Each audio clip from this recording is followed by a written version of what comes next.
बनवायची आहे लाल माठाची भाजी। त्यासाठी लागणारे साहित्य आहे, एक जुडी लाल माठ आहे, बारीक कांदा चिरून घेतलेला आहे छोटा, 10-12 लसणाच्या पाकळ्या ठेचून घेतलेल्या आहेत, 5 ते 6 हिरव्या मिरच्या चिरून घेतलेल्या आहेत, अर्धी वाटी ओला नारळ आहे, 4 ते 5 टीस्पून ऑइल आहे, अर्धा टीस्पून हळद आहे आणि मीठ चवीनुसार। आता मी फोडणीला घालत आहे भाजी। त्यासाठी मी तेल गरम करून घेऊन मिरच्या आणि लसूण घातलेला आहे। सुरुवातीला 2 मिनिटं लसूण आणि मिरच्या परतून घेऊया। कांदा घालूया,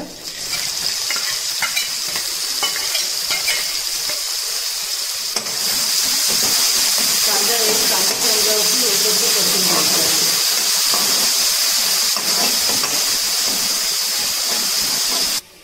कांदा आपला तांबूस रंगावरती परतून झालेला आहे। मी त्यामध्ये आता मीठ आणि हळद घालते।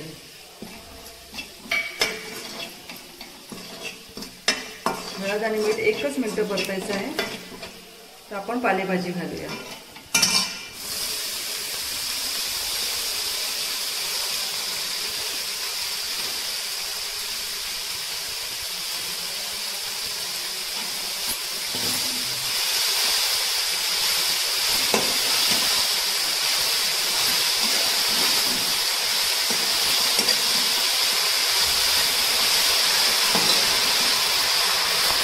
पालेभाजी परतून झालेली आहे। आता एक 5 मिनिटं आपण वाफेवरती शिजून द्यायचे आहे। त्यासाठी कढईला झाकण लावून ठेवते।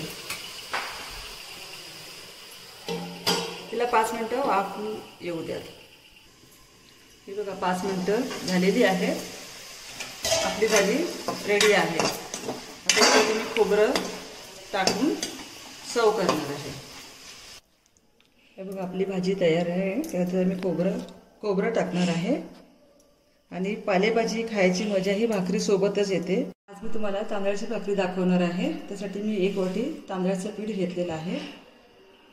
त्याचबरोबर एक छोटी लहान वाटी अर्धी वाटी गव्हाचं पीठ घेतलेलं आहे। गव्हाचं पीठ टाकण्याचं कारण असं की भाकऱ्या थोड्या सॉफ्ट होतील आणि ते मळण्यासाठी थोडं कोमट पाणी करून घेतलेलं आहे।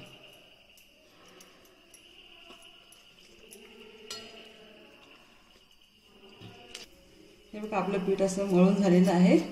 आता मी याच्या भाकऱ्या करून घेणार आहे। भाकऱ्या थापूया आपण।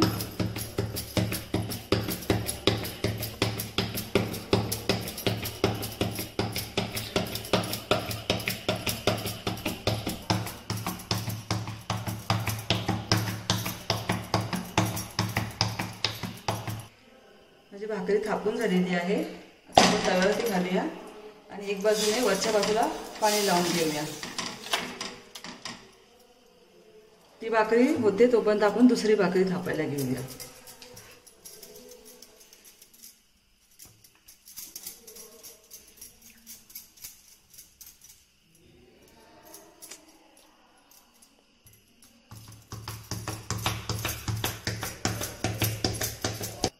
आता भाकरी पलटून घेऊया आपण।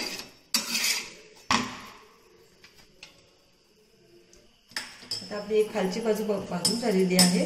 आता आपण ही वरची बाजू जी आहे ती गॅसवरती भाजून घेणार आहोत।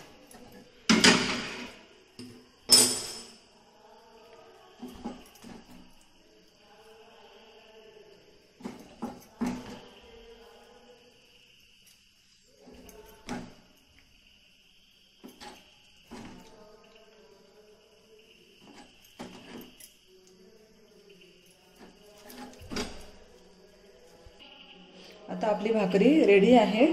माझ्या पालेभाजीच्या रेसिपी जी मी टाकली आहे त्याच्यासोबत ही भाकरी खाऊन बघा। मला तुमचे कमेंट्स आणि लाईक्स जरूर कळवा।